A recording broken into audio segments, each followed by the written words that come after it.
et bienvenue à cette soirée débat Forum Veritas, qui est organisée par les groupes bibliques universitaires et plus spécifiquement les groupes bibliques universitaires de Lyon.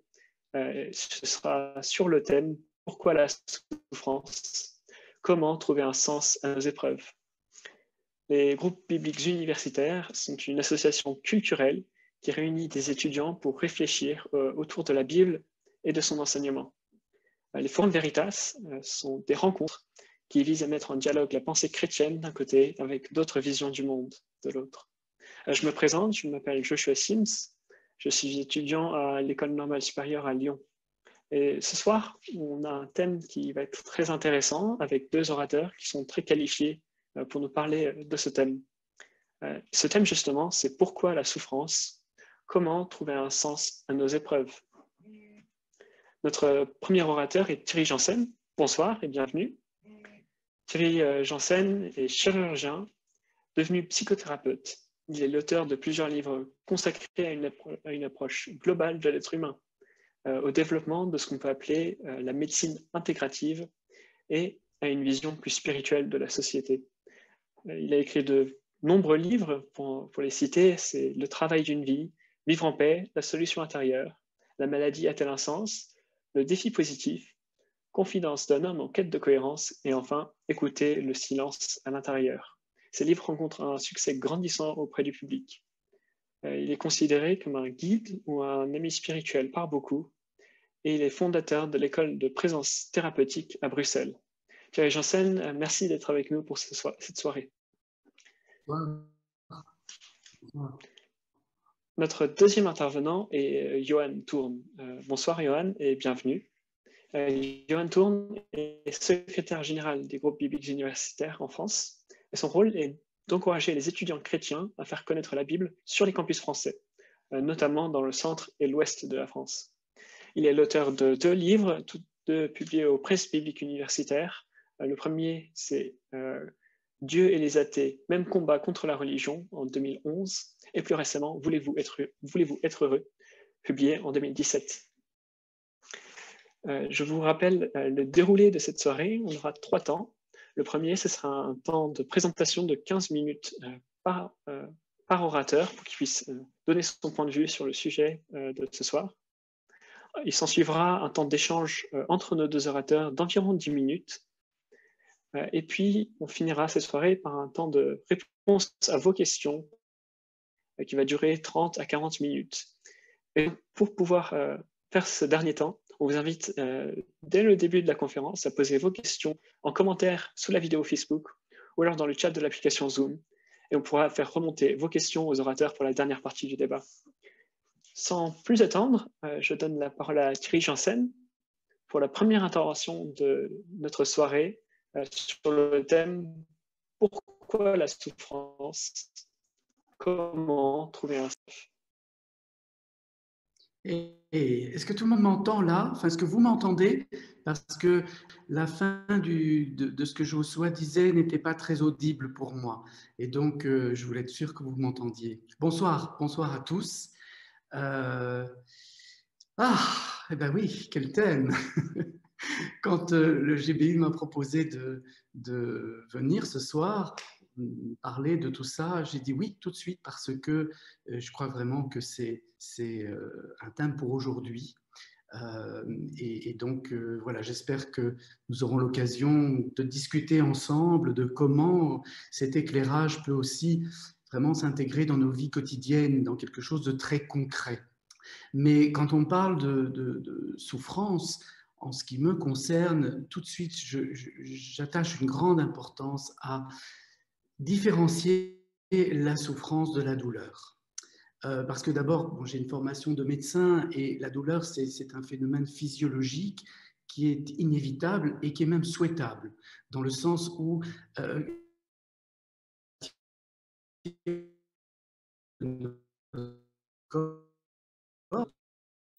qui mérite une guérison. C'est pas à vouloir éviter la douleur que nous devrions passer notre temps, mais c'est plutôt à éviter la souffrance. Et la souffrance, elle naît, c'est plutôt une composante psychologique qui naît de la façon dont nous regardons nos douleurs, dont nous vivons nos douleurs, quel sens nous leur donnons. Et donc, j'ai bien aimé qu'on associe dans cette soirée la souffrance et le sens, puisque c'est le sous-titre de notre rencontre, comment trouver un sens à nos épreuves. Parce que cette question du sens est fondamentale par rapport à la douleur, dans le sens où aujourd'hui, dans nos sociétés, j'ai vraiment le sentiment qu'on souffre beaucoup parce qu'on ne voit plus le sens de nos douleurs.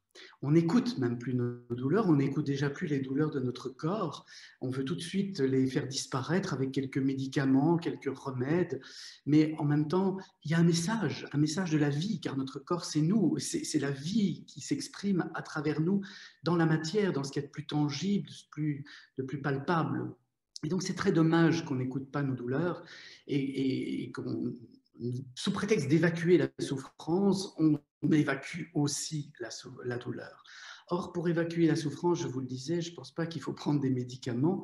Il faut d'abord essayer de comprendre qu'est-ce qu'elle nous dit et quel sens on peut lui apporter.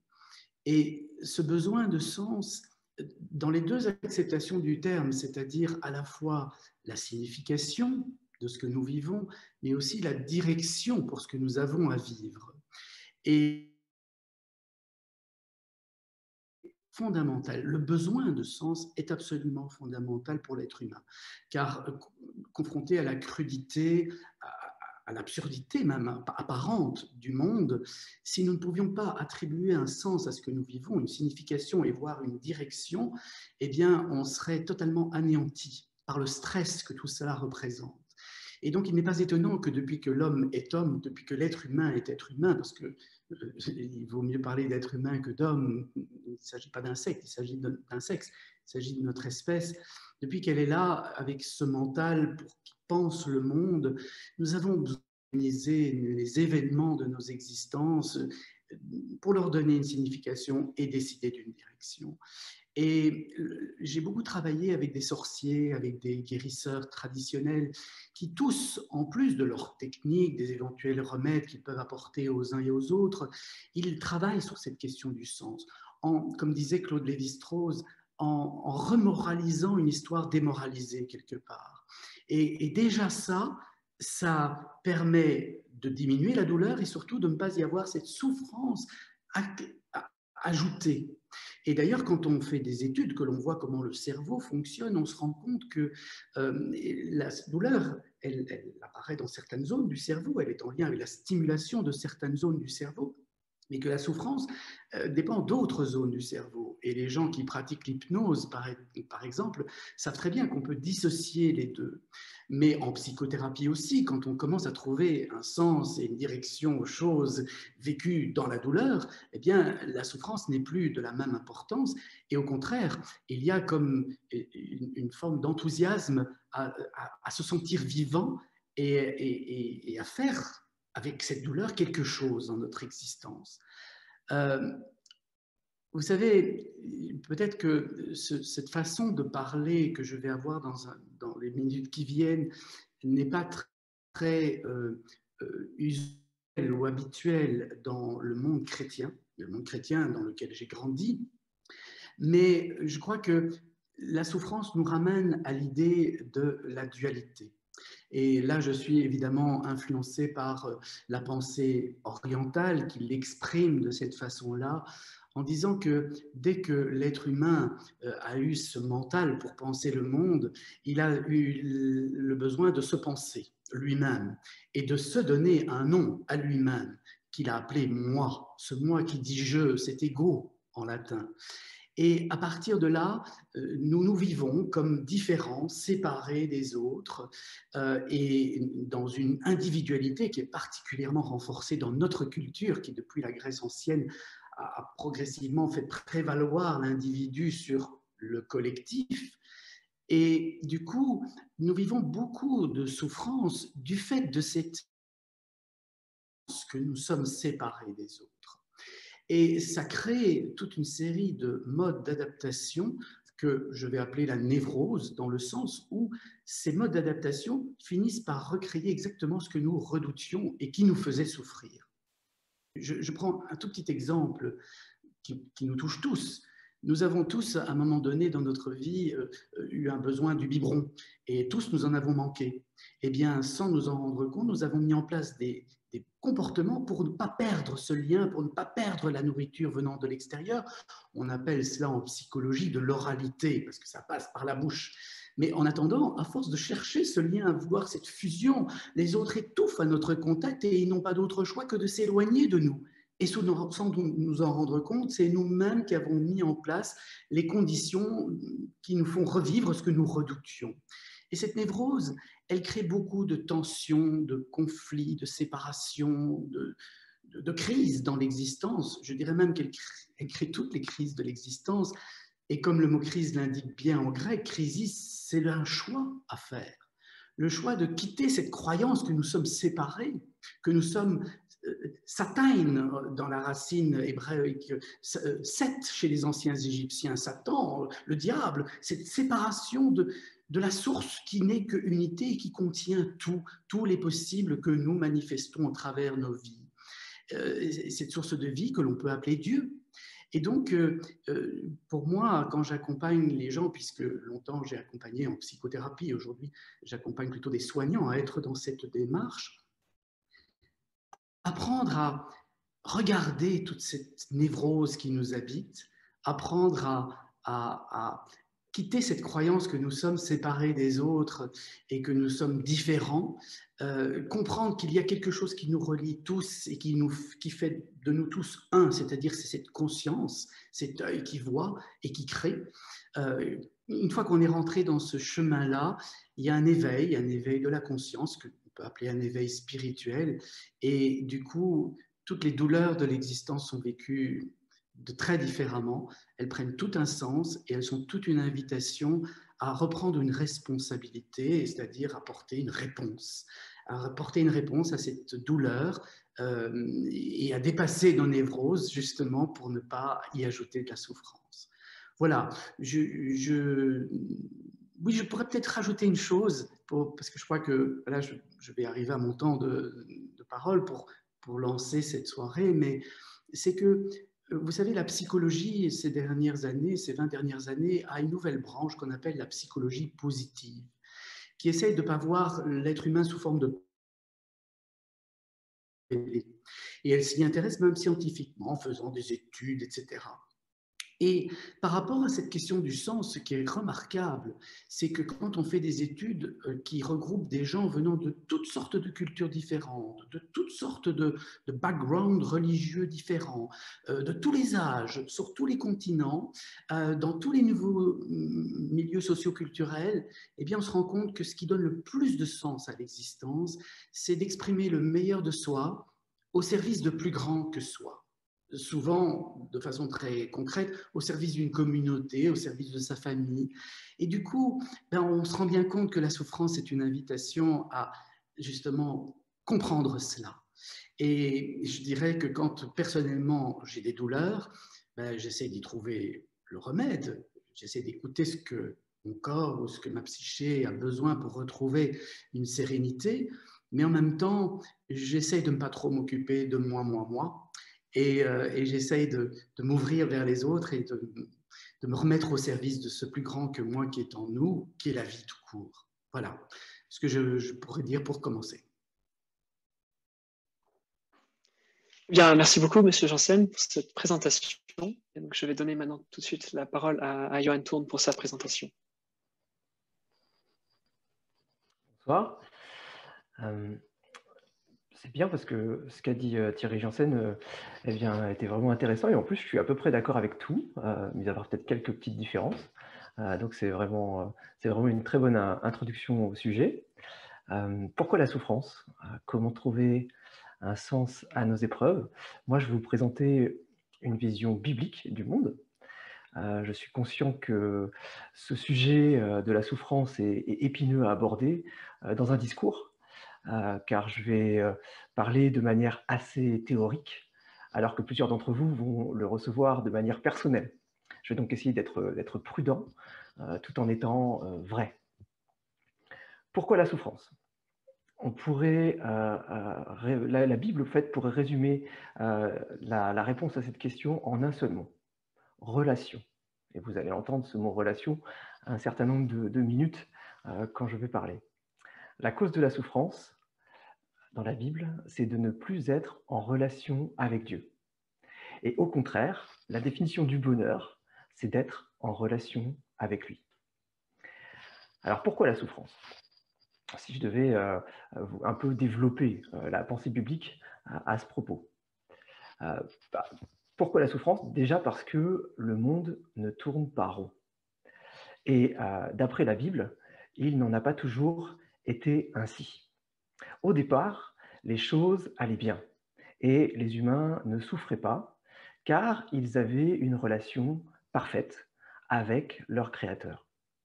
Mais le problème, c'est qu'il y a une force qui est entrée en jeu, c'est le diable.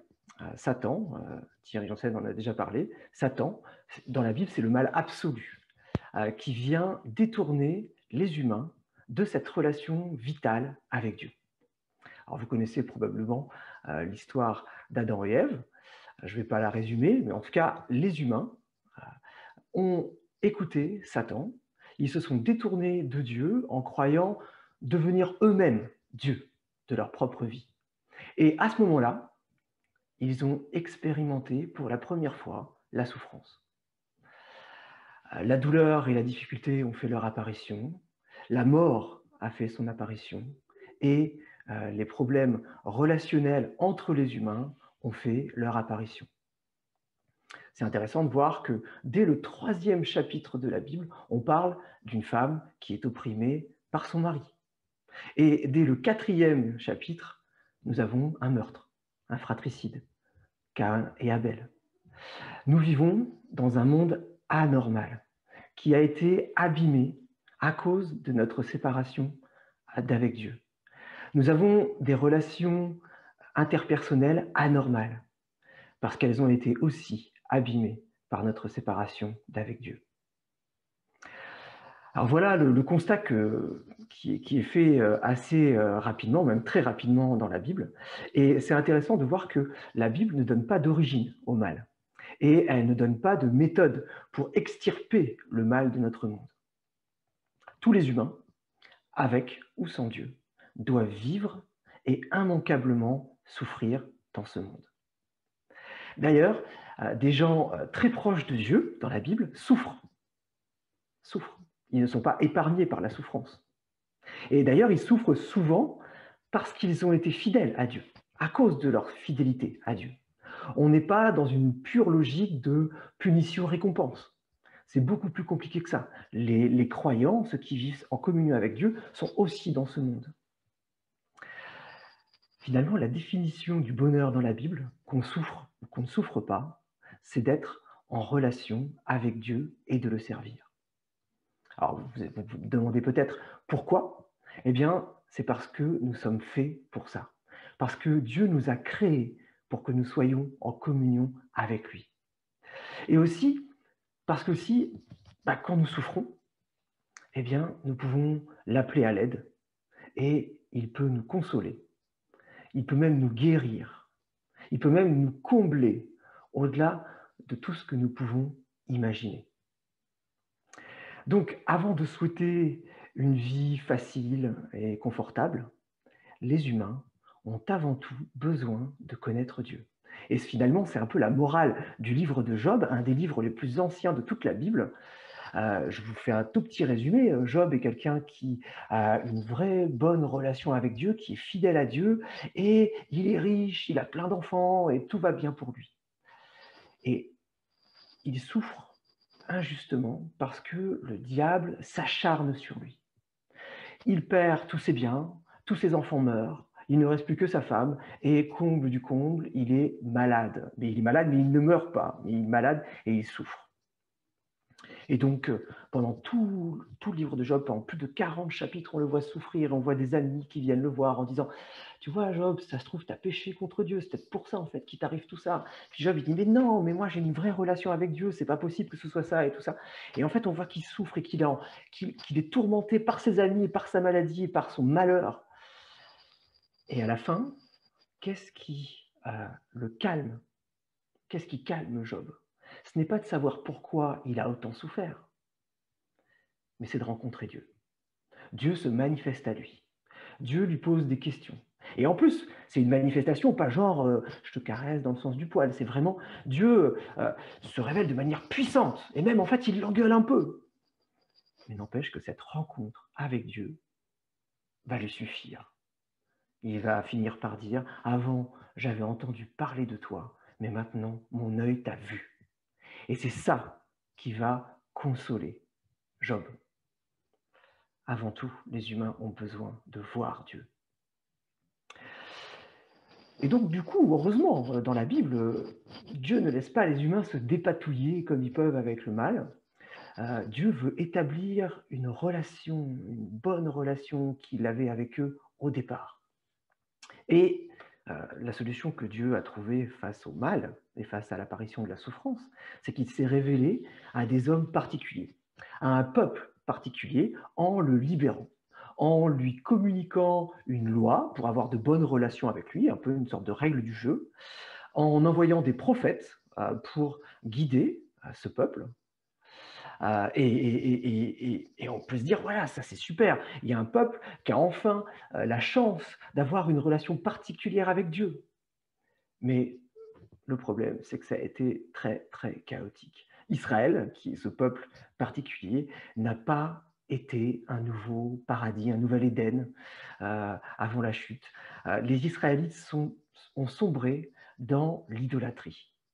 L'idolâtrie, c'est le fait d'adorer des dieux qui ne sont pas des dieux, de se fabriquer des dieux avec du bois, avec du fer, avec des pierres, et bien sûr des dieux qui ressemblent à des animaux forts dans la création et qui aussi ont une forte apparence humaine. L'idolâtrie, c'est un peu une sorte c'est une manière finalement de s'adorer un peu soi-même et d'adorer les forces de la nature. Donc ils ont sombré dans l'idolâtrie et l'harmonie sociale des Israélites a très vite ressemblé à celle qu'il y a aujourd'hui en Occident, c'est-à-dire que ce n'était pas très très brillant. Pourtant, Dieu leur avait donné un moyen de retrouver une relation apaisée avec lui. Dans la loi de Moïse, il y avait tout ce qu'il fallait pour être pardonné par Dieu, pour faire des choses qui lui plaisent, pour être béni par lui, pour être heureux. Mais ils ont tout gâché.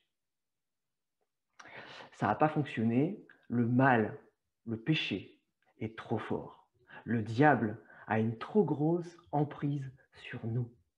Même quand Dieu donne la recette, on n'arrive pas à la tenir. Du coup, c'est Dieu lui-même qui est venu à nous. Puisque nous étions incapables de l'atteindre et d'avoir une bonne relation avec lui, c'est lui qui est venu à nous. Dieu s'est incarné. Il est devenu un homme pour régler le problème du mal et de la souffrance et permettre que nous puissions avoir une vraie relation avec lui. Jésus a montré pendant sa vie sur terre qu'il était Dieu parmi nous. Dieu qui venait au milieu de sa création, au milieu de son peuple. Et Jésus a rappelé la volonté de Dieu. Il a guéri des milliers de personnes qui subissaient les effets du mal, des malades qui souffraient, des malades incurables, des démonisés, des personnes qui avaient des démons en elles, parce que justement le diable était tellement présent, il les a délivrés. Il a même ressuscité des morts. Et surtout, il est mort sur une croix pour nous libérer de l'emprise du diable et du péché. Il s'est offert en sacrifice parfait, pour prendre nos péchés sur lui et nous donner une vraie liberté de pouvoir vraiment être en communion avec Dieu. Du coup, la relation avec Dieu est à nouveau rétablie depuis 2000 ans. Si nous mettons notre foi en Jésus, nous sommes adoptés par Dieu. Nous devenons ses fils et ses filles. Et ça, c'est vraiment la définition du bonheur et c'est vraiment un réconfort absolument admirable parce que le Dieu 3 fois saint, le Dieu tout-puissant, eh bien, nous pouvons l'appeler notre Père. Mais encore mieux, Jésus, après avoir été tué sur une croix, il est ressuscité 3 jours après et après, il est parti loin de ses disciples, mais avant de partir, il leur a dit « Je vais vous envoyer mon remplaçant, attendez mon remplaçant ». Et Jésus, une fois qu'il était auprès de son Père, qu'il est remonté auprès de son Père, il a effectivement envoyé son remplaçant, le Saint-Esprit, qui vient habiter chez tous ceux qui ont mis leur foi en lui. L'Esprit assure une pleine communion avec Dieu, une connexion très haut débit permanente. L'Esprit Saint nous permet d'être de meilleures personnes, plus proches de Dieu et plus proches des autres, c'est-à-dire finalement de ressembler de plus en plus à Jésus, qui était parfait et qui était en pleine communion avec son Père. Et c'est ça qui est absolument merveilleux pour les chrétiens, c'est que quand nous prions, quand nous souffrons et qu'on demande de l'aide à Dieu, eh bien ce n'est pas un Dieu lointain qui est incapable de compatir à nos souffrances qui nous écoute. Quand nous prions, c'est un homme qui nous écoute, c'est un homme ressuscité qui nous écoute, c'est Jésus qui nous écoute. Et on ne peut pas lui dire à Jésus, toi tu ne peux pas comprendre ce que j'ai vécu. Jésus, lui, il a vécu dans un corps comme le nôtre. Il a souffert. Il a souffert de problèmes sociaux comme nous. Il a souffert de la haine. Il a souffert sur la croix. Et il a connu la mort. Il a traversé des choses bien pires que les nôtres. Et donc nous pouvons lui parler. Il sait ce que nous ressentons. Donc du coup, la question du mal et de la souffrance est réglée depuis 2000 ans. Si Jésus est à nos côtés, nous pouvons nous reposer sur lui. Nous pouvons déposer nos soucis, nos questions, nos révoltes, tout ce qui nous fait souffrir à ses pieds.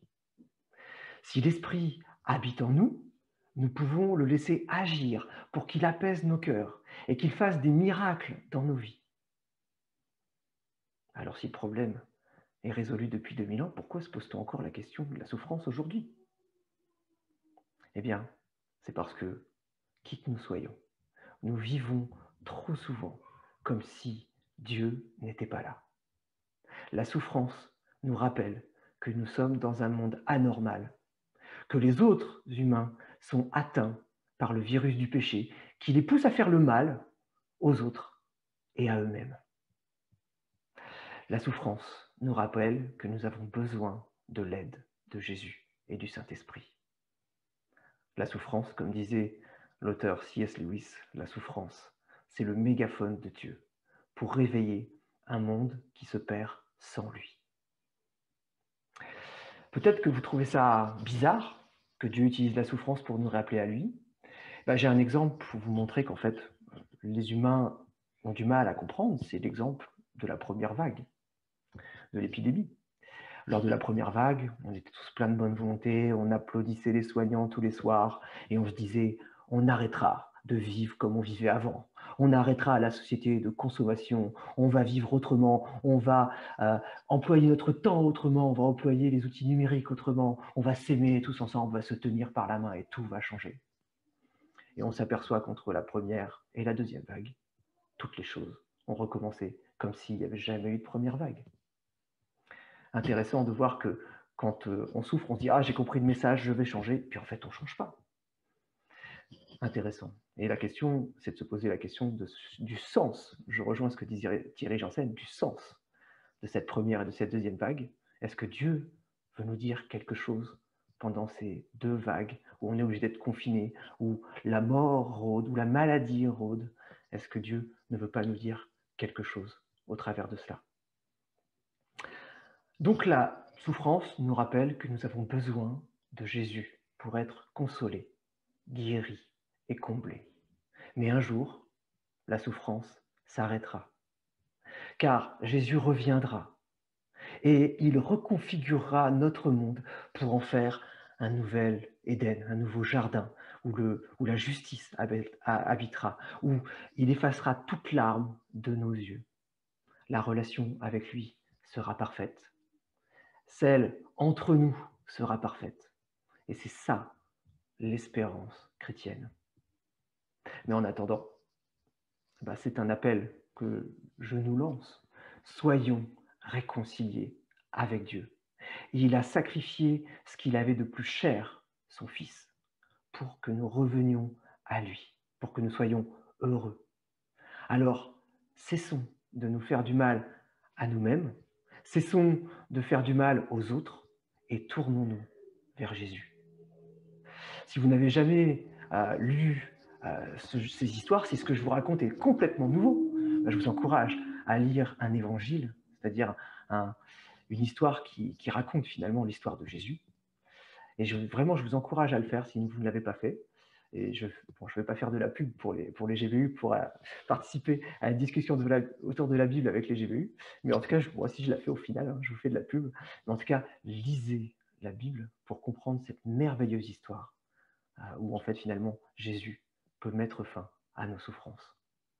Merci de votre attention. Merci beaucoup à vous deux pour vos interventions. On va continuer maintenant sur un temps d'échange entre nos deux intervenants. Mais juste avant de se lancer là-dedans, je vous rappelle que vous pouvez nous faire remonter vos questions pour nos orateurs. On aura l'occasion d'y répondre en fin de soirée. Donc pour ça, vous pouvez utiliser le chat sur l'application Zoom ou alors les commentaires sous la vidéo Facebook. Donc pour ce temps d'échange, je vais d'abord vous laisser la parole, Thierry Janssen. Est-ce que vous aimeriez rebondir sur l'un ou l'autre des éléments qui ont été exposés par Johan Thurn? Monsieur Janssen, est-ce que vous pourriez allumer votre micro? Oui, oui, voilà. Oui, je vais vous parler vraiment avec mon...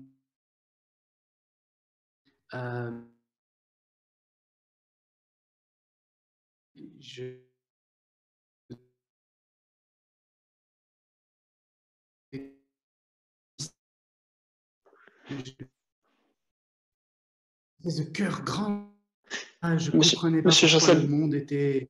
Monsieur Janssen, Oui. je suis désolé, vous avez été interrompu un petit peu par des problèmes de connexion sur le tout début de votre intervention. Est-ce que vous pourriez me répéter?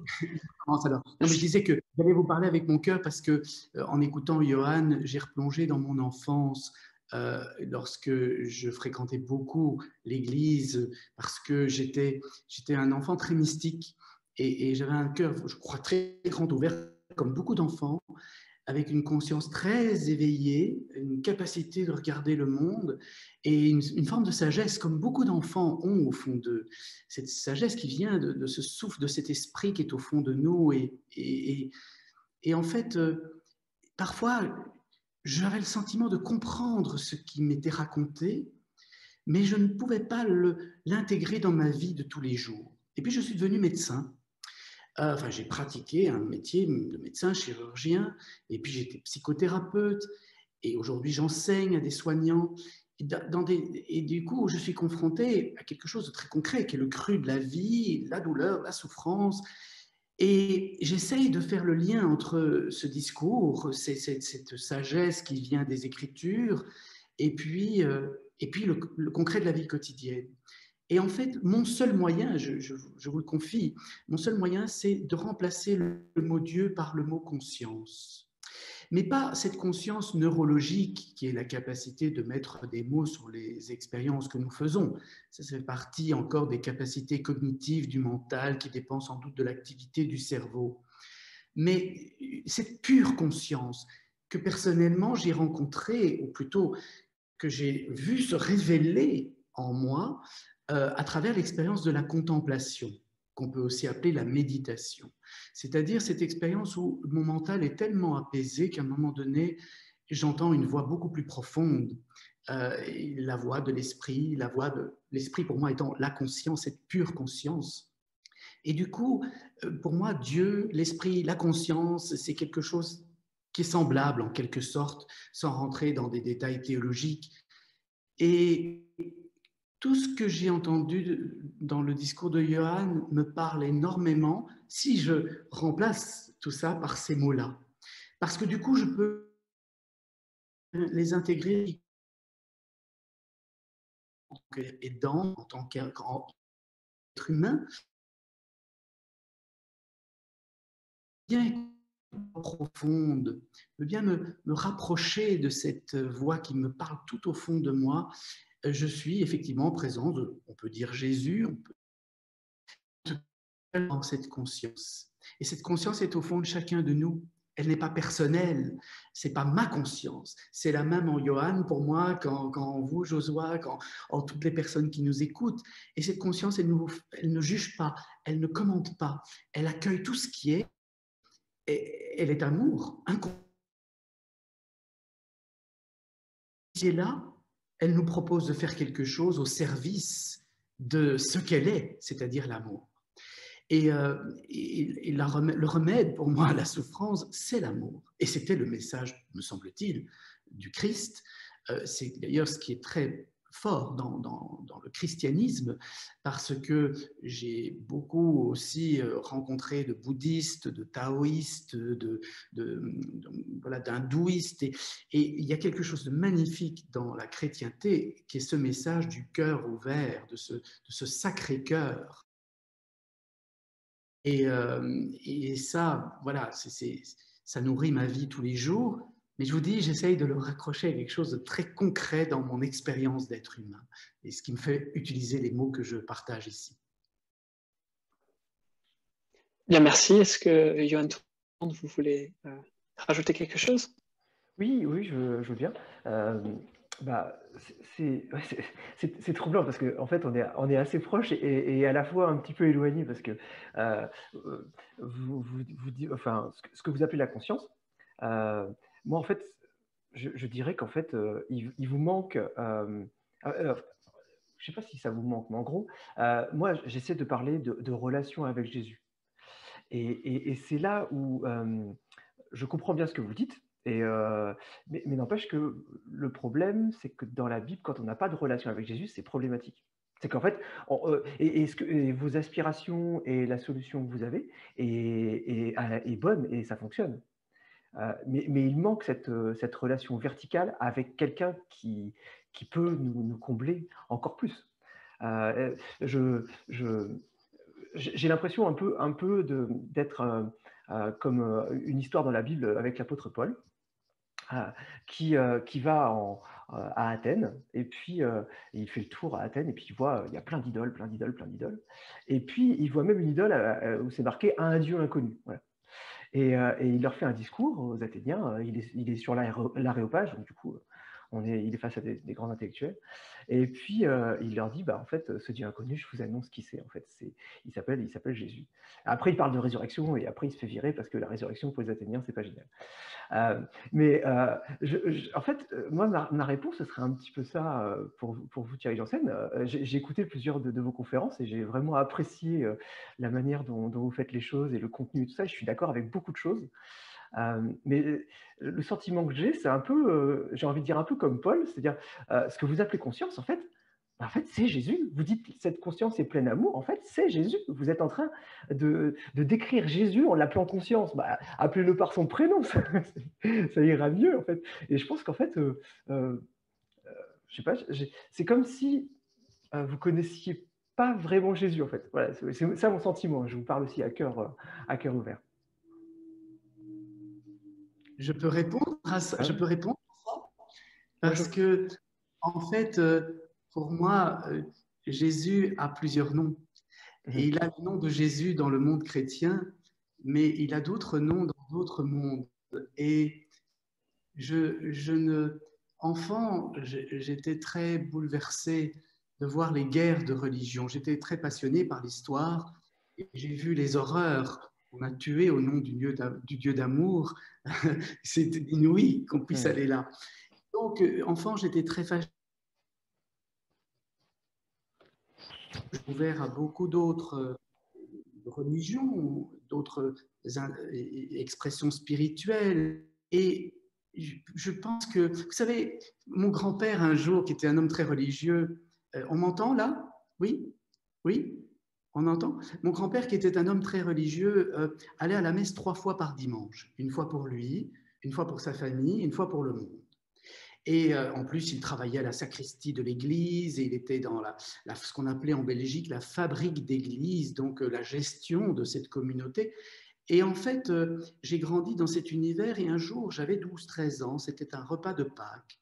Et mon grand-père a dit une chose qui, pour moi, enfant, n'était pas possible d'entendre, à savoir qu'il disait, mais nous, les chrétiens, nous sommes sauver parce que nous avons cette relation avec Jésus que les autres n'ont pas. Et je lui ai dit non. Je lui ai dit non parce que tu appelles Jésus, mais il y a d'autres peuples qui vivent Jésus, mais sous un autre nom. Et il y en a même qui ne lui donnent pas de nom. Mais qu'ils le vivent, qu'ils le sentent dans leur expérience contemplative, méditative.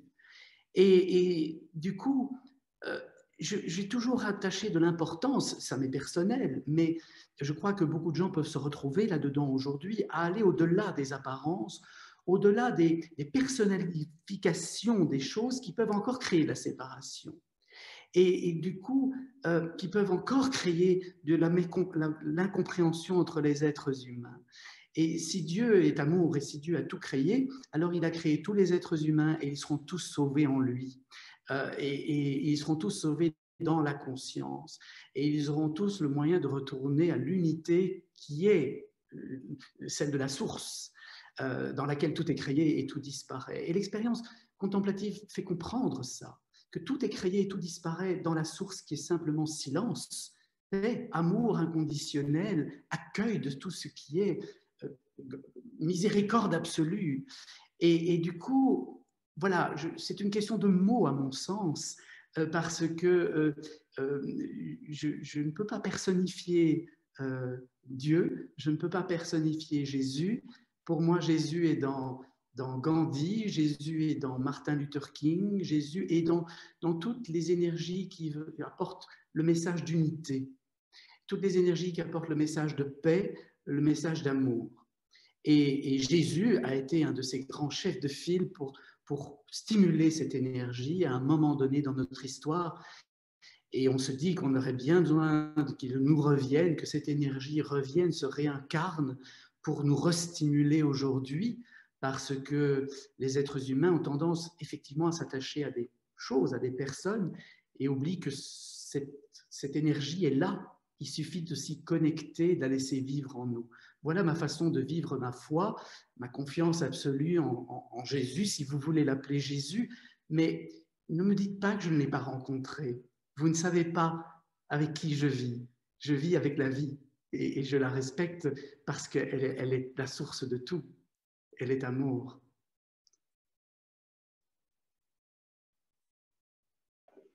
Merci. Est-ce que Johan Tourne, vous voulez faire une dernière intervention avant qu'on passe à un temps de questions? Oui, je veux bien.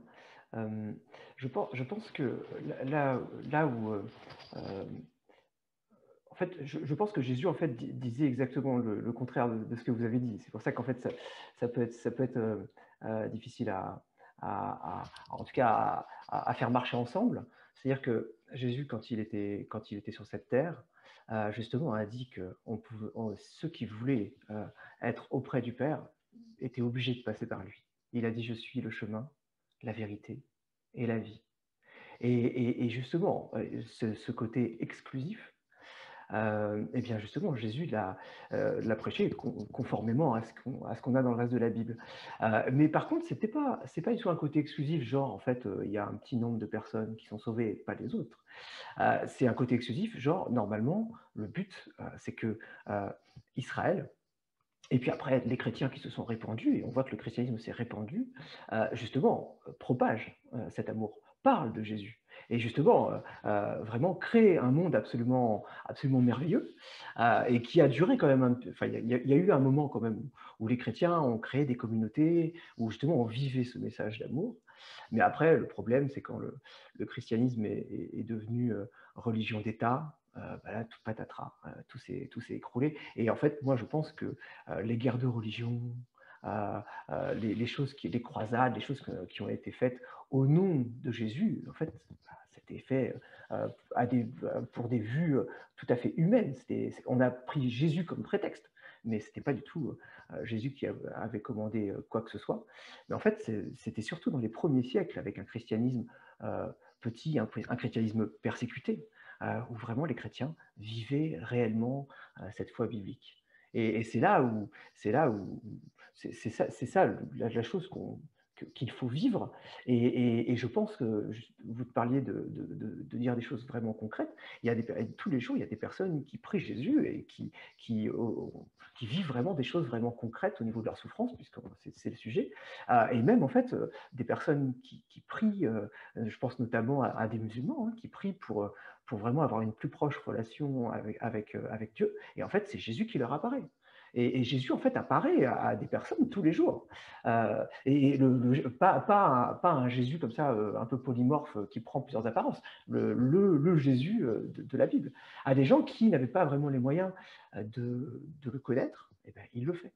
Et du coup, je pense que ça cadre bien avec ce message biblique où finalement, Jésus dit « Je suis le chemin, la vérité et la vie. Personne ne va au Père sans passer par moi. » Donc c'est là une grosse différence. Ouais.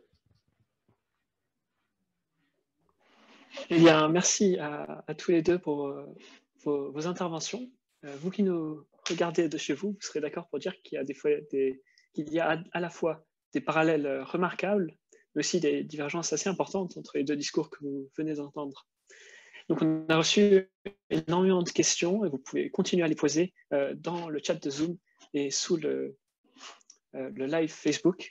Mais on va commencer maintenant un temps de questions-réponses.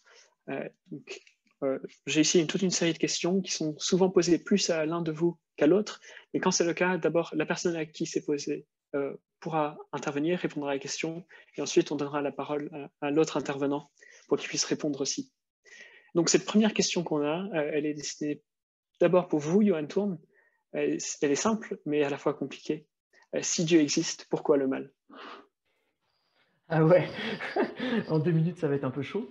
Mais en fait, je l'ai un peu dit, je l'ai un peu expliqué, les choses. Après, si derrière la question se cache la question, en fait, comment le mal est-il apparu et pourquoi finalement Satan est devenu Satan, en fait, la Bible n'en parle pas, ne donne pas en fait l'origine. Et plusieurs, en fait, ont dit que si la Bible ne parle pas de l'origine absolue du mal, c'est d'une part parce que quand on commence à expliquer l'origine de quelque chose, on commence à l'excuser. Or, dans la Bible, le mal est inexcusable. Et ensuite, probablement parce que aussi la Bible dit assez vite comment on va à l'encontre de ce mal.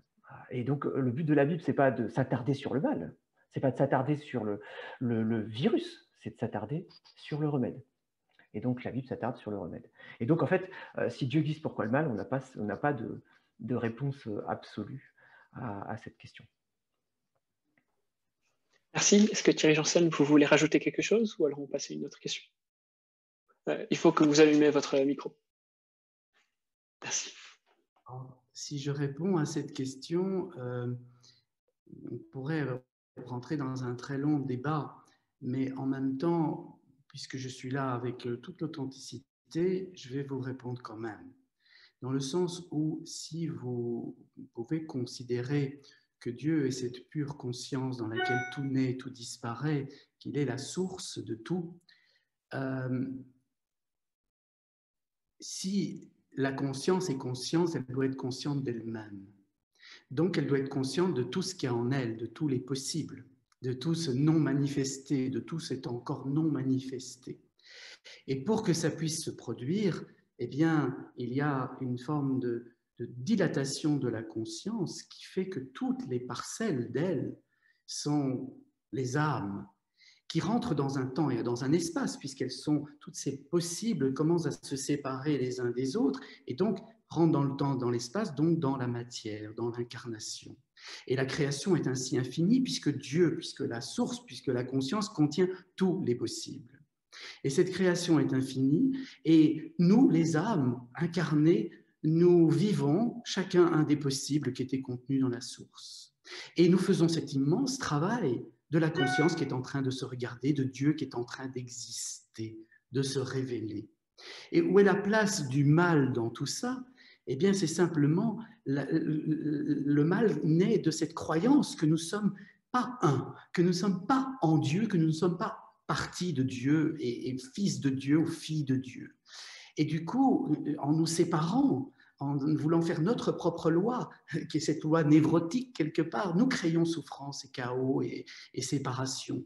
Et dès que, en conscience, nous faisons ce travail d'alchimiste, de transformer le plomb en or, de transformer la peur en amour, nous retournons à Dieu, nous revenons à la source et nous faisons ce travail de manifester Dieu dans le monde. Donc, voilà pourquoi moi je ne peux même pas envisager que Dieu n'a pas créé Satan.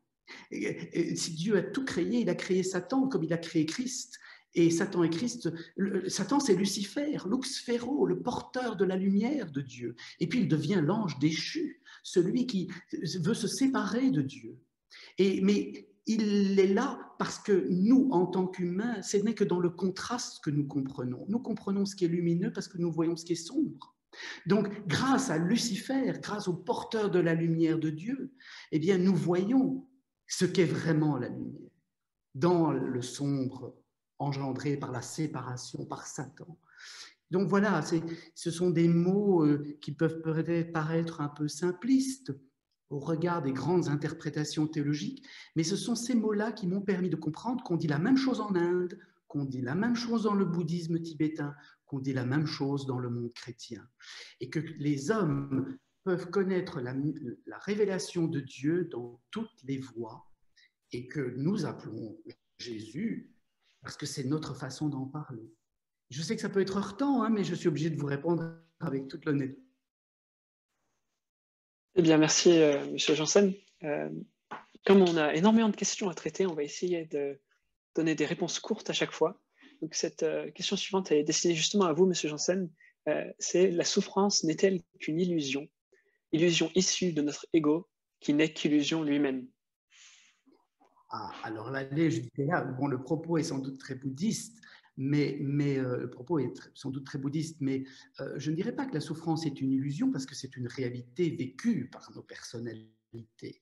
Mais à partir du moment où on se rend compte qu'effectivement nos personnalités sont des identifications qui reposent que sur des phénomènes passagers, des pensées, des émotions, des sensations, mais tout ça est passager. Il n'y a qu'une chose qui est en nous, c'est cette conscience qui regarde tout ça. C'est cet œil qui voit la manifestation d'une partie des possibles. Et donc, voilà, je ne vais pas jouer sur les mots, mais je dirais que oui, notre personne est une illusion en soi, mais nous la vivons quand même comme une réalité, et du coup, la souffrance reste une réalité pour nous. Mais dans l'absolu, oui, c'est quelque chose qui est passager de toute façon. Bien, merci. Johan Tourne, si vous avez quelque chose à rajouter brièvement, je vous laisse le faire. Sinon, j'ai une autre question pour vous. Brièvement, dans la Bible, la souffrance est une réalité. Le corps est extrêmement important. Ce que nous vivons dans notre corps et ce que nous faisons avec notre corps a des répercussions éternelles. On est appelé sur la nouvelle terre, quand Jésus sera revenu, à avoir un corps ressuscité. Donc vraiment, la souffrance, là, vraiment, est le contraire d'une illusion. Jésus a pleuré devant cette souffrance. Il a vécu cette souffrance. C'est absolument pas une illusion. Merci. Et donc la question suivante, qui est d'abord pour vous, Johan Tourne, sera... Est-on sûr que Jésus a souffert? Comment? Il a eu mal. Est-on sûr que Jésus a souffert? Il a eu trop mal. Oui, mais est-ce qu'il a souffert? Parce qu'il avait foi en son Père. Il savait que ça avait du sens. Alors, je peux répondre à ça. Merci pour cette question. Et c'est vrai, il avait foi en son Père. C'était un plan qui était établi, en plus. Donc, tout était sous contrôle. Mais il a souffert parce qu'à un moment, quand il a pris nos péchés sur lui, il a été séparé de son Père. Et là, on peut dire qu'il a souffert parce que justement, la relation entre lui et son Père a été rompue à ce moment-là. Et donc là, je peux dire qu'il a souffert. Et le reste du temps, je pense qu'il a souffert parce qu'il a pleuré et même quand il était entouré de personnes qui étaient pleines de souffrance, je pense quand même qu'il a compati à leur souffrance. Et donc, je pense qu'il a souffert, pas forcément comme elles ont souffert, mais je pense qu'il a vraiment compati à leur souffrance. Mais en tout cas, une chose est sûre, c'est que sur la croix, là, il a souffert, moins à cause de la douleur qu'à cause de la séparation d'avec son Père. Merci. Et donc, cette question suivante, c'est: quelle est la différence entre douleur et souffrance? D'abord, pour vous, Johan Tourne. J'en ai pas. Enfin, je pense qu'en fait, la douleur et la souffrance, c'est quelque chose de beaucoup plus large que la douleur. Et qu'en fait, surtout, il y a un vrai problème de souffrance morale, de souffrance psychologique. Et en fait, on n'est pas obligé d'avoir mal pour ça. On peut vraiment souffrir moralement, souffrir spirituellement, avoir des questions existentielles qui nous bouffent à l'intérieur. Et ça a été mon cas. Ça a été mon cas avant de connaître Jésus. J'ai vécu quand même pas mal d'années avant de connaître Jésus, et j'en étais arrivé à un stade où j'avais envie de mourir. J'avais pas de douleur physique. J'étais malheureux, j'étais désespéré. Et c'est au moment où j'ai vraiment appelé Jésus à l'aide qu'il est venu à mon aide. Et comme ça, je suis passé de désespéré au gars le plus heureux du monde. Voilà. Et ça, en fait, ça veut bien dire que la souffrance, c'est bien plus large que la douleur physique. J'essaie de faire court, comme ça, on a plus de temps. Merci. Thierry Janssen, je ne vais pas vous proposer de rebondir sur cette question, puisque c'était la toute première chose que vous avez dit tout à l'heure. Par contre, j'ai une autre question pour vous, qui est la souffrance peut-elle être un moyen de se purifier pour les vies futures? Oh, déjà, il faut croire aux vies futures. Ça, c'est une première chose. Personnellement, je vais vous dire, je ne sais pas s'il y en a ou pas, et ça m'est complètement égal, parce que je vis ici et maintenant, et je peux comprendre que tout ce que je n'ai pas réglé du passé dans le présent. La Bible, il est dit, si les gens mangent du raisin qui n'est pas mûr, et bien 7 générations plus tard, on continuera à en souffrir. Parce qu'effectivement, il y a des transmissions transgénérationnelles, la psychologie s'y intéresse, et dans l'Orient, on parle du karma, de tout ce qui n'a pas été réglé dans nos vies antérieures ou dans nos générations antérieures, finit parce que les croyances n'ont pas changé, et la séparation continue à se manifester, finit par créer cette souffrance. Donc, je ne parlerai pas de vie antérieure parce que personnellement, je n'ai pas de croyance par rapport à ça, mais il me paraît évident qu'il y a une loi de cause à effet et que tant qu'on n'a pas compris que certaines causes que nous avons mises en place créent des effets qui peuvent être douloureux, voire souffrants, ou créant de la souffrance, eh bien, c'est à nous de reprendre notre responsabilité, comme je le disais, et de changer ces causes pour obtenir d'autres effets. Nous avons un rôle, nous sommes des co-créateurs en Dieu quelque part, et inspirés par le Saint-Esprit, par cette conscience, par Dieu en nous, par Jésus. Pour moi, Jésus, c'est Dieu incarné, c'est Dieu parmi les hommes. Donc pour moi, quand je pense à Jésus, je pense à Dieu.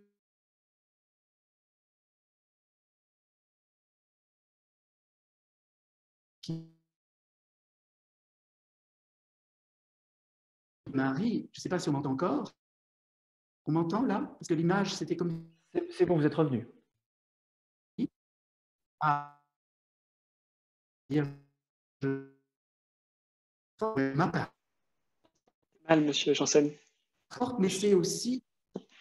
Oui. Je pense que c'est revenu. C'est revenu? Est-ce que... Oui? Non? Vous me faites un signe? C'est bon? Bon, je disais que moi, j'ai une relation avec la Vierge Marie parce que c'est vraiment cette énergie, quand je m'y branche, c'est l'amour inconditionnel. Je crois que j'ai une grande passion pour l'Égypte ancienne. Elle était déjà Isis dans l'Égypte ancienne. Et pour moi, Marie-Madeleine est la Vierge Marie incarnée parmi les hommes dans quelque chose de très... Voilà. Donc, chacun, évidemment, va rattacher ses personnalités à tout ça, mais ce qui compte, c'est de comprendre que si j'écoute cette voix profonde qui me montre quelles causes ont mis en place tels effets, je peux créer, participer et servir Dieu, si vous voulez l'appeler comme ça, pour aller vers d'autres effets, d'autres causes. Donc oui, on peut parler d'une purification, pas forcément sur des vies antérieures, mais sur une loi de cause à effet. Est-ce qu'on m'a entendu? Oui, merci beaucoup. Johan Tourne, je vous laisse rebondir rapidement là-dessus si vous voulez, sinon il y a encore une question. C'est super parce que Thierry Janssen a cité le fameux verset biblique des raisins verts les parents mangent les raisins verts et les enfants ont les gencives irritées, ont les dents irritées. Et c'est vrai que ça, c'est dans la Bible. Et c'est intéressant parce que c'est un peu ce qu'on pensait dans l'Ancienne Alliance, dans la première partie de la Bible. Et en fait, le prophète Jérémie va annoncer qu'un jour, on ne dira plus ça. Et à partir de Jésus, bah, c'est fini ça. C'est fini le côté on porte des malédictions et tout ça. En fait, là, en fait, aujourd'hui, ce qu'on fait avec notre corps, ce qu'on pense, la foi qu'on met en Jésus ou non, va décider de notre vie d'après. Et il n'y a qu'une vie après. Il n'y en a pas 46 000, il n'y a pas de réincarnation. La vie d'après, c'est soit on va auprès de Jésus, soit on est loin de Jésus. Et cette vie d'après sans corps, dans un premier temps, jusqu'à ce que Jésus revienne, que les morts ressuscitent, et là encore, que ceux qui ont mis leur foi en Jésus restent avec Jésus sur la nouvelle terre et soient heureux. Et ceux qui n'ont pas mis leur foi en Jésus, bien eux, par contre, passent l'éternité loin de lui et soient malheureux. Je vous fais court. Merci. Donc, la question suivante, c'est quelqu'un qui pose cette question-ci. Je vais la poser à vous deux, mais d'abord à vous, Johan Tourne. C'est ma fille a eu un grave accident qui a failli mettre fin à sa vie. Elle est actuellement en réanimation depuis 2 mois. Concrètement, comment trouver un sens à ma souffrance et à celle de ma famille?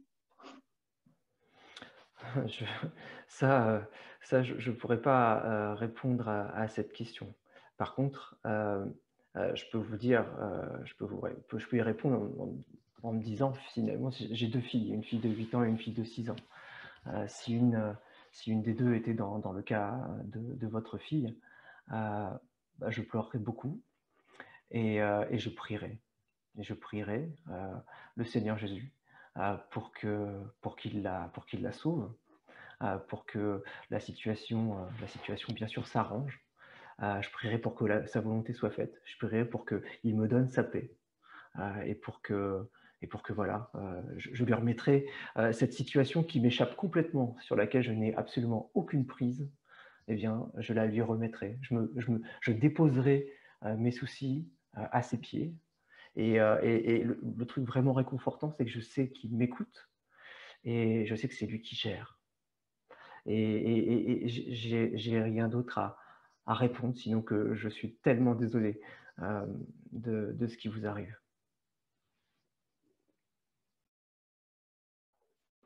Merci. Monsieur Janssen, vous voulez aussi répondre? Oui, si la question m'est adressée, je peux y répondre, dans le sens où on m'entend? Parce que l'image était comme figée de nouveau. C'est bon, oui. c'est bon. Dans le sens où en fait, j'accompagne, j'ai beaucoup accompagné des personnes dans la situation que cette dame décrit. Et en fait, prier, oui, prier pour demander que l'enfant soit sauvé, pourquoi pas, mais alors on ne peut pas dire juste après que ta volonté soit faite. Donc si vraiment on prie en disant que ta volonté soit faite, que soit fait le mieux possible, eh bien, alors c'est la foi, c'est la confiance. Et c'est la confiance que même si le résultat que nous espérons, bien sûr, de perdre les autres, vraiment on a la foi, alors on fait cette confiance en disant, quoi qu'il arrive, si on a la foi, on se dit, ben, ça sera juste, ça sera ce que la pas prévu, mais ce que la vie est. C'est cette acceptation inconditionnelle de ce que la vie est. C'est très dur, mais en même temps, quand on fait ça, il y a en nous, parce qu'on ne lutte plus. C'est pas qu'on se résigne non plus, mais c'est une façon de dire, ok, je suis vivant, je sais que la vie n'est pas faite, mais je peux donner à ce que je suis en train de vivre de difficile, même si ça va jusqu'à la séparation créée par la mort, c'est de encore plus vivre. Encore. Et souvent, quand j'accompagne des personnes dans le deuil, je leur dis, enfin, c'est pas que je leur dis, elles le découvrent, parce qu'on ne peut pas dire aux gens, mais ils peuvent découvrir que, oh, malgré ce deuil, j'ai une joie au fond de moi. C'est très particulier de voir, dans les enterrements par exemple, les gens peuvent être effondrés, tristes. leur personnalité est profondément touchée, blessée par cette séparation. Et en même temps, il y a une joie au fond d'eux parce qu'ils sentent la vie. Et alors, ils se réinvestissent progressivement dans cette vie. Pardon? Enfin, on ne vous a pas très bien entendu là, sur la dernière minute. Est-ce que vous pouvez me dire à quel moment? Parce que moi, j'ai bien entendu. Hein. Ah, alors, peut-être que c'est moi, je suis désolé. Ouais. Allez-y, je ne veux pas vous interrompre. Question chez vous difficile, mais en attendant, j'espère qu'on a entendu, parce que pour moi, et c'est que à l'occasion de ces deuils et ces choses, et quand c'est nos enfants, c'est juste intolérable de se dire que c'est pas la logique des choses que ça puisse arriver. Et en même temps, ça passe et on traverse et on se renoue à la vie, on refait confiance à cette vie, on la laisse nous retraverser et peut-être qu'alors on peut comprendre ce que me disent des personnes qui ont vécu des choses à ce point dur. Moi-même, dans ma vie, j'ai vécu des choses.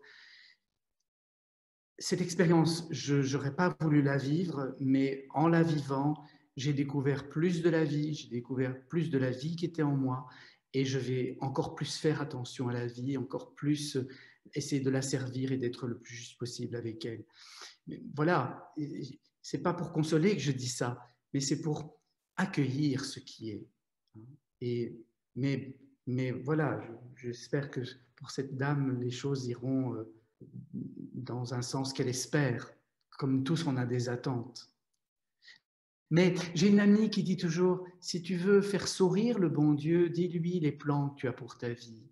Parce que, quelque part, tu ne sais jamais ce qui t'attend.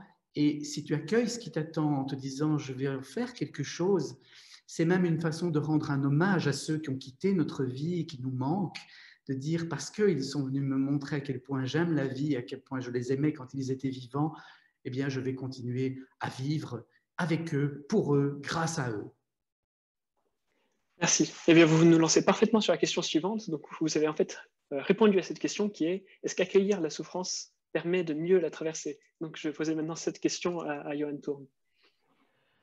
Oui, c'est sûr qu'accueillir cette souffrance, c'est une manière de la traverser, mais c'est là où j'ai une petite différence avec Thierry Janssen, c'est que je pense justement que à la fois on peut dire à Dieu que ta volonté soit faite, et ça nous apporte une vraie paix, mais en même temps, en fait, il y a aussi une vraie raison de se révolter contre le mal, de se révolter contre le fruit du mal, c'est-à-dire la mort, et de trouver que cela n'est pas normal, car ce n'est pas normal. Et alors même, du coup, si on est dans cette réalité, comme je disais tout à l'heure, on est dans ce monde qui est anormal, et donc on est un peu pris en otage dans ce monde anormal, et donc on doit bien accepter qu'on va souffrir, qu'il va y avoir des deuils. Mais n'empêche que, étant donné que ce n'était pas comme ça au départ, pour moi, il est légitime que finalement on pleure pour de vrai et qu'on ne trouve pas ça normal. Après, puisqu'on est dans un monde anormal, il faut bien accepter les choses telles qu'elles sont. Et c'est pour ça que du coup, on a besoin de les remettre à Jésus. Et c'est ça qui est super, c'est que quand on le prie, vu qu'en fait on est dans une vraie relation, eh bien on peut lui dire tout ce qui nous passe par la tête et tout ce qu'on ressent, même si c'est pas juste, même si ça va de l'ordre du reproche envers Dieu. Comme c'est une relation, eh bien il accepte ça et il nous répond. Et c'est ça qui est extraordinaire. Merci. Donc, je vais vous relancer sur la question suivante, mais juste avant, je vous rappelle qu'il nous reste peut-être encore 10 minutes de temps de questions et beaucoup plus de questions que de temps. Donc, je vais vous demander de répondre assez rapidement pour qu'on puisse enchaîner les questions. Donc, celle-ci, d'abord pour vous, en fait, Thierry Janssen, et puis peut-être ensuite pour Johan Thurn. Est-ce que vous pensez que vous ne souffrirez plus après la mort? Oh, alors je vais vous dire de nouveau avec toute l'authenticité nécessaire, je ne sais pas ce qu'il y aura après la mort. Et ça ne m'intéresse pas de le savoir. J'ai une foi absolue en la vie, en Dieu, si vous voulez l'appeler Dieu, et je fais confiance. Et j'accepte, pour l'instant, je me verrai bien le jour de ma mort, et j'espère la vivre conscient. J'espère la vivre, la voir venir et pouvoir l'accueillir. Parce que je crois que c'est une forme d'accomplissement aussi de pouvoir dans la confiance. Mais en même temps, je ne sais pas si à ce moment-là, je pourrais dire ce que je vais vous dire maintenant, c'est que j'accepte l'idée de la dissolution de ma petite personne. J'accepte l'idée que je retourne à la source, que les molécules de mon corps retournent au grand réservoir de toutes les molécules qui se manifesteront dans d'autres formes de vie, et que l'énergie qui est celle qui m'habite aujourd'hui, elle est l'énergie de la vie, elle est l'énergie de Dieu, et donc je retourne à Dieu. Et je peux me dissoudre en lui. Maintenant, si j'ai l'impression quand on lit le livre des morts tibétains, quand on lit tous les textes qui parlent du purgatoire, et qu'il y a une progression pour aller vers cette désidentification de notre personne, pour retourner dans la lumière de Dieu où tout se dissout, tout se fond, et alors on peut dire qu'on est assis à côté de lui, mais on est en lui, on est retourné à lui. Mais en même temps, cette désidentification peut prendre plusieurs temps. Et peut-être qu'après la mort, il y a un temps pour aller vers ça. Je n'en sais rien en fait. Mais je vous dis, pour moi, ça n'a pas d'importance. J'essaye de vivre l'amour au quotidien dans ma vie, et pas d'aimer, mais d'être amour. Ce qui est beaucoup plus compliqué parce que être amour, ça veut dire ne plus aimer ou pas aimer. C'est accepter tout ce qui est, toutes les différences, toutes les idées, mais en même temps les embrasser et essayer de voir ce qui nous réunit plutôt que ce qui nous sépare. Voir les dénominateurs communs entre toutes les religions plutôt que de penser qu'il y en a une qui a plus de vérité qu'une autre.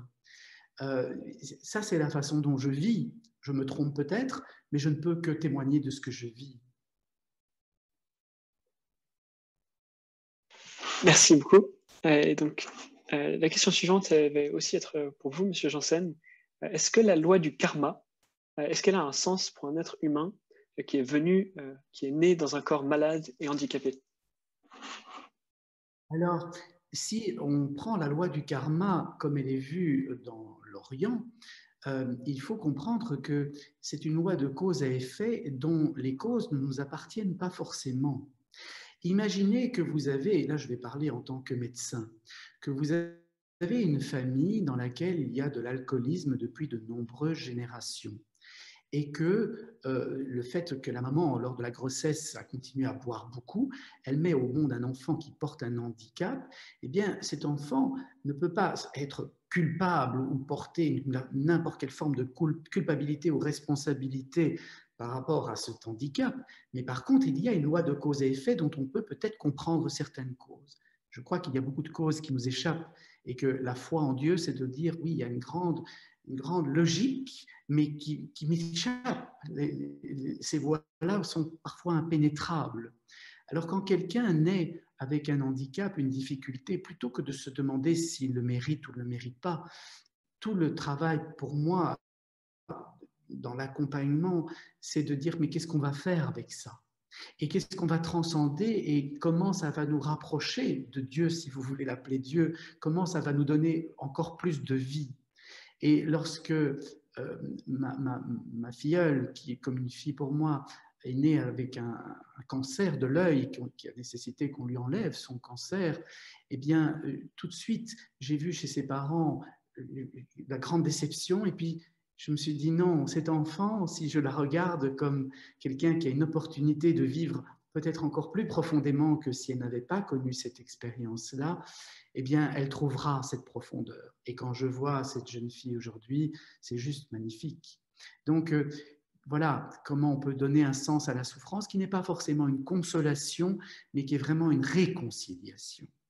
Une réconciliation avec la vie qui, même si elle n'est pas comme nous voulons, même si elle ne nous paraît pas être la vie magnifique qui était au début, on l'aime et on en fait quelque chose pour retourner à cette vie magnifique, réconciliée. Merci. Et il ne reste plus que quelques minutes pour répondre à des questions, mais on va continuer. Ceci est pour vous, Johan Tourne. Pourquoi peut-on connaître des souffrances, même lorsqu'on est pieux envers Dieu? Croyez-vous que Dieu souhaite la souffrance des hommes? Je l'ai déjà un peu dit tout à l'heure, c'est parce que nous vivons encore dans ce monde anormal, dans un corps anormal. Et donc, la piété n'a rien à voir avec ça. Et de plus, pour, on va dire, entre guillemets, aggraver les choses, le fait d'être pieux ne donne absolument aucun droit dans la foi chrétienne. C'est la foi qui nous sauve. C'est pas ce qu'on fait de bien qui nous sauve. C'est pas parce qu'on fait des bonnes choses que Dieu va particulièrement nous bénir, même si forcément, quand on a une relation avec lui, bah voilà, on lui demande bien sûr de nous bénir et parfois il le fait. Mais en fait, ce qui nous arrive a avant tout un but, j'ai essayé de le dire tout à l'heure, c'est d'accroître notre relation avec lui et de progresser aussi dans notre parcours spirituel, de ressembler de plus en plus à Jésus. Il y a plein de nœuds en nous qu'il faut délier, des choses qu'il faut arranger, des mots qu'il faut guérir.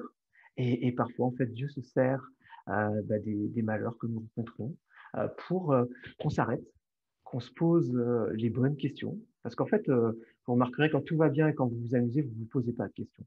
Par contre, quand vous avez un problème, là, vous arrêtez ce que vous faites et vous vous posez enfin les vraies questions. Et des fois, Dieu met le doigt sur des choses qui traînaient depuis longtemps, qui nous essoufflaient depuis longtemps. Et puis là, il nous dit, maintenant, c'est le moment de résoudre ça. Laisse-moi faire. Et quand il dit c'est le moment de résoudre ça, il ne dit pas vas-y, travaille, fais des trucs. Non, non, il dit laisse-moi faire. Et en fait, la chose la plus difficile dans la vie, c'est de le laisser faire. Eh bien, merci beaucoup. Vu l'heure, on va malheureusement devoir mettre fin à ce temps de questions. Je suis désolé pour tous ceux dont les questions n'ont pas pu être abordées. On aura dans quelques instants une slide qui va apparaître avec les 2 ouvrages écrits par nos 2 intervenants. Et peut-être que si vous avez plus de questions pour eux, vous trouverez des réponses dans ces ouvrages. Donc, avant de se quitter, on aura justement quelques annonces. Il y aura normalement dans quelques instants une slide qui va apparaître. Voilà, ça vient. Voilà, on va avoir quelques annonces. Et donc la première, c'est que vous pouvez trouver un questionnaire d'évaluation de ce Forum Veritas. Le lien sera posté dans le chat de l'application Zoom et aussi dans les commentaires sous la vidéo Facebook. Le questionnaire devrait être ouvert dès que cette conférence se termine. Et on vous invite, que vous soyez étudiant ou non, comme vous pouvez le voir à l'écran, à nous donner un retour. Ensuite, comme je viens de le dire, vous pouvez aussi essayer de retrouver les livres de nos 2 intervenants. En particulier, on vous en montre 2 ici, qui est La posture juste de Thierry Janssen et Voulez-vous être heureux de Johan Tourne. C'est peut-être des livres qui pourront vous apporter un éclaircissement supplémentaire, surtout si vous avez des questions auxquelles on n'a pas pu répondre. Merci beaucoup à nos 2 intervenants et merci beaucoup à vous tous qui nous avez rejoints ce soir pour ce Forum Veritas. Bonne soirée.